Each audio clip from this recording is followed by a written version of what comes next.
प्रिय छात्रो, मी क्रीडांगण बोलत आहे।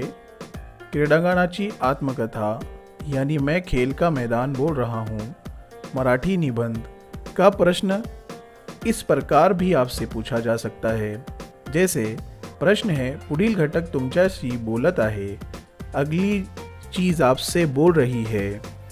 अशी कल्पना करून, ऐसा तसव्वुर करके, इमॅजिन करके त्या घटकाचे आत्मकथन लिहा।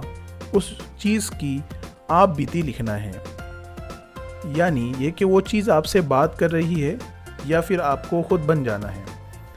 यहाँ पर सवाल देखो इस तरह से है, मी क्रीडांगण बोलत आहे और उसके पॉइंट्स है आनंद यानी खुशी, महत्व यानी अहमियत, गरज यानी ज़रूरत, क्रीडांगणापेक्षा टीवीचा प्रभाव और प्लेग्राउंड से ज़्यादा टीवी का असर, खंत यानी अफसोस, आजची स्थिति, आज की हालत, क्रीडांगणावर अतिक्रमण और प्लेग्राउंड पर नुज़ूल यानी अतिक्रमण।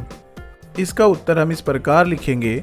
सबसे पहले हम हेडिंग डालेंगे क्रीडांगण बोलत आहे, फिर लिखेंगे हम अरे बाड़ा, अरे बच्चा, ऐक मी क्रीडांगण बोलतोय, सुन मैं खेल का मैदान बोल रहा हूँ।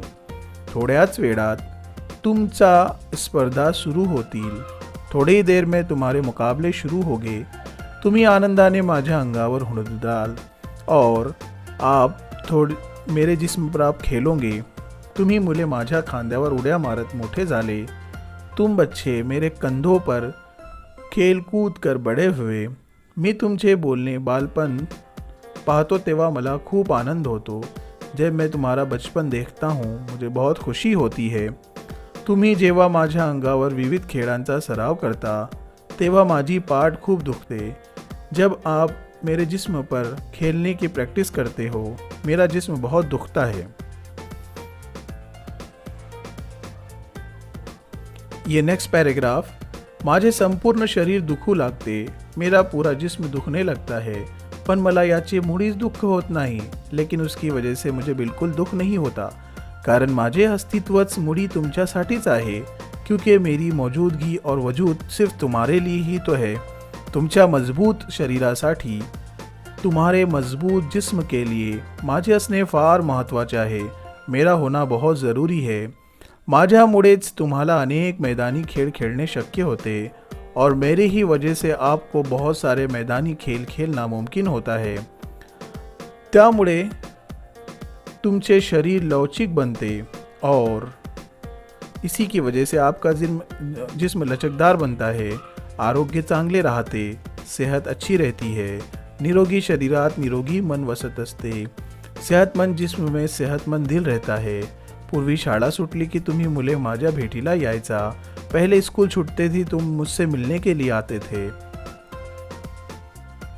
आखिरी पैराग्राफ, दिवाळीची सुट्टी असो व उन्हाळ्याची, दिवाळी की छुट्टी हो या फिर गर्मी की, माझ्यासोबत दिवसभर तुमचा दंगा सुरू असायचा, मेरे साथ दिन भर तुम्हारा दंगा शुरू रहता था। माझेही आता वय झाले, अब मेरी उम्र हो चुकी है, माझ्यातले चैतन्य आता कमी होत आहे और मेरी भी रौनकें कम हो रही है। सकाळी पुन्हा माझे कान तुम्हा मुलांना किलबिला टेकण्यासाठी उत्सुक होतात, सुबह फिर मेरे कान तुम्हारी आवाज़ को सुनने के लिए बेचैन होते हैं। तुमचे खेळ बघण्यासाठी, तुमच्या आनंदासाठी मी सज्ज होतो, तुम्हारे खेल देखने के लिए और तुम्हारी खुशी देखने के लिए मैं तैयार होता हूँ। बाळांनो, बच्चों, निरोगी आरोग्य हे स्वतःलाच कमावे लागते, अच्छी सेहत खुद को ही कमाना पड़ती है, त्यासाठी मैदानी खेल निश्चितच मदत करतील और उसके लिए मैदानी खेल बिल्कुल ही मदत करेंगे। मी तुमच्या सुखासाठी सदैव तुमच्या सोबत आहे, मैं तुम्हारे सुख के लिए हमेशा तुम्हारे साथ हूँ। असे बोलता बोलता आवाज़ बंद झाला होता और ऐसे बोलते बोलते आवाज़ बंद हो गई थी।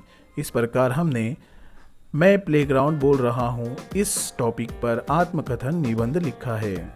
यदि अभी तक आपने हमारे school to you YouTube channel को सब्सक्राइब नहीं किया तो सब्सक्राइब कर लें, बेल आइकन को क्लिक कर लें ताकि आपका नए वीडियो की अपडेट मिल सके और वीडियो को लाइक करना ना भूलें।